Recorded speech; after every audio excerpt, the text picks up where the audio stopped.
Welcome to our channel. Recently statue of equality को unveil किया गया है। रिसेंटली इसका इनॉग्रेशन भी किया गया। 5 फरवरी 2022 को इसका इनॉग्रेशन किया गया by our prime minister Shri Narendra Modi ji. बहुत ज़्यादा इंपॉर्टेंट टॉपिक है और स्टैचू ऑफ इक्वलिटी को लेकर जितने भी इंपॉर्टेंट क्वेश्चंस बन सकते हैं उनको इस वीडियो में हम डिस्कस करेंगे। अपकमिंग एग्जाम्स के लिए बहुत ज़्यादा इंपॉर्टेंट है, इसलिए वीडियो को लास्ट तक जरूर देखना। इसके साथ साथ एक रिक्वेस्ट ये भी है कि वीडियो को जितना ज़्यादा हो सके शेयर भी जरूर कर देना।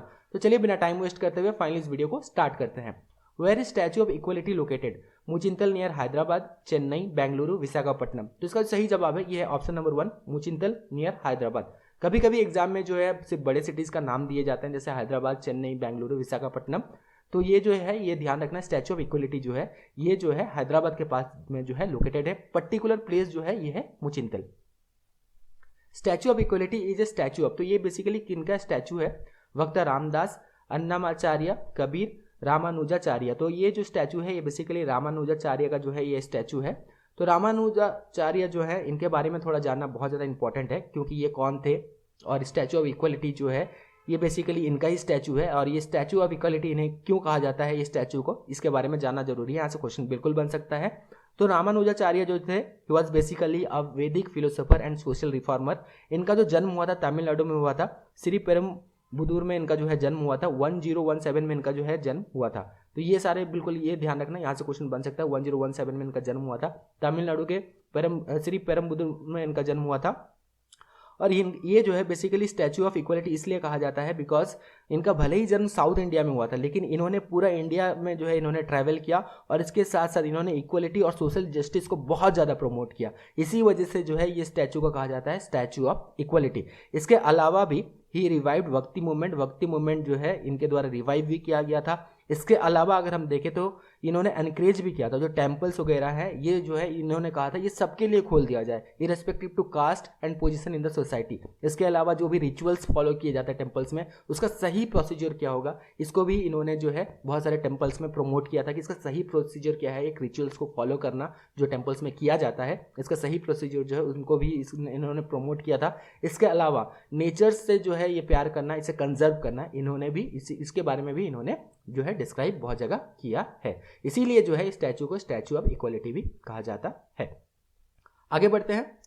How tall is statue of equality? Statue of equality जो है ये कितना टॉल है? तो इसका जो सही आंसर है ये है ऑप्शन नंबर 2, 216 फुट या 216 फीट, जो भी आपको ऑप्शन मिले। तो 216 फीट जो है इसका जो है पर्टिकुलरली अगर हम देखें इसका टोटल हाइट है, या फिर इसका जो है अगर हम कितना टॉल है अगर देखें 216 फुट जो है कि ये टॉल है। Statue of equality is made of, तो ये जो स्टैचू बनाया गया है बेसिकली स्टैचू ऑफ इक्वलिटी जो बनाया गया, अगर हम यहाँ पे देखें ये जो बेसिकली अभी हमने स्टैचू देखा तो ये किससे बनाया गया है? ग्रेनाइट स्टोन से बनाया गया है, एलॉय ऑफ मेटल से बनाया गया है, लाइम स्टोन से बनाया गया है या सैंड स्टोन से बनाया गया है? तो इसे अगर हम देखें तो ये एलॉय ऑफ मेटल से बनाया गया है। इसमें जो है 5 अलग अलग जो है यहाँ पे मेटल्स को यूज़ किए गए हैं, उनके बारे में भी देखेंगे। इसका नाम भी दिया गया है the statue of made of panchaloha. तो पंचलोहा से जो है बना है ये मिक्सचर ऑफ 5 मेटल्स, 5 जो है मेटल्स के मिक्सचर से बना है, जिसे हम केमिस्ट्री के टर्म में अगर देखें तो इसे हम एलॉय कहते हैं। तो यहाँ पे जो है पंचलोहा जो है ये से बना है मिक्सचर ऑफ 5 मेटल्स। तो कौन से 5 मेटल्स जो है यहाँ पे यूज किए गए हैं ये भी याद रखना बहुत ज़्यादा जरूरी है। गोल्ड, सिल्वर, कॉपर, ब्रास और जिंक, ये 5 मेटल यूज किए गए हैं। Option number 1 is correct. तो ये ध्यान रखना, gold, silver, copper, brass and zinc use किए गए हैं। कितना गोल्ड यूज किया गया है ये भी पूछा जा सकता है, क्योंकि इसके पीछे का एक कॉन्सेप्ट भी है कि इतना किलोग्राम ऑफ गोल्ड क्यों यूज किया गया।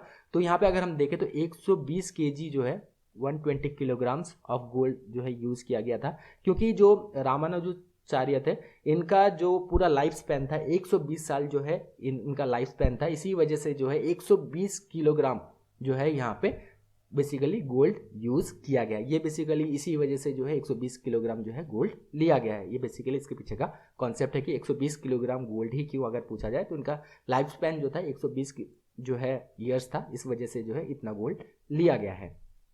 Statue is mounted on A 54 feet high base building name. तो ये बेसिकली अगर हम देखें तो ये स्टैचू जो है अगर हम ये बेस देखें तो ये माउंटेड है इसके ऊपर में। तो ये बेस जो है इसका नाम क्या दिया गया? ये जो लोटस के जैसे जो दिख रहा है, लोटस फ्लावर की तरह जो दिख रहा है, ये बेस है, ठीक है। तो इसका जो नाम दिया गया है ये दिया गया वज्रा वेदी, इसका नाम दिया गया, ये बिल्कुल याद रखना। 54 फीट हाई ये बेस है और इसका जो नाम दिया गया है वज्रा वेदी, इसका जो है ये नाम दिया गया है। ये बिल्कुल अभी हमने आपको बेस बताई, ये जो है पूरा बेस है। ये इस बेस के ऊपर में जो है ये जो स्टैचू है, इस स्टैचू ऑफ इक्वलिटी जो है इसके ऊपर माउंटेड है। तो ये जो है बेसिकली 54 फीट हाई है और इसका जो नाम दिया गया है ये भद्रवेदी इसका नाम दिया गया है। तो ये बिल्कुल करेक्ट है, एक ही ऑप्शन हमने लिया है, ज़्यादा यहाँ पे नहीं लिया है, ठीक है। Ramanujacharya greatest contribution is propagation of the concept of, तो यहाँ पे इन्होंने क्या प्रोपागेट सबसे ज़्यादा किया था, तो कौन से जगह में ज़्यादा इनका कंट्रीब्यूशन था, तो रामानुजाचार्य जो थे इन्होंने कहा था कि वासुदेव कुटुंबकम, इसका मतलब होता है all universe is one family. इन्होंने बहुत ज़्यादा इसको जो है बेसिकली प्रोपागेट किया था, वासुदेव कुटुंबकम, तो ये बिल्कुल ध्यान रखना, इसका मतलब होता है all universe is one family. इसके अलावा और एक क्वेश्चन बन सकता है, स्टैच्यू ऑफ इक्वलिटी जो है ये किनके द्वारा प्रपोज और डिजाइन किया गया था, ये बहुत ज़्यादा इंपॉर्टेंट है, यहाँ से क्वेश्चन बिल्कुल बन सकता है। तो ये जो है चिन्ना जेयर स्वामी के द्वारा जो है बेसिकली प्रपोज्ड और डिजाइन ये किया गया था। तो जितने भी इंपॉर्टेंट क्वेश्चंस हो सकते थे उनको हमने यहाँ पे डिस्कस किया। जितना ज़्यादा हो सके वीडियो को ज़्यादा से ज़्यादा शेयर भी जरूर कर देना, क्योंकि यहाँ से आगे चल के आपको क्वेश्चन जरूर देखने मिल सकता है। Thank you, all the best.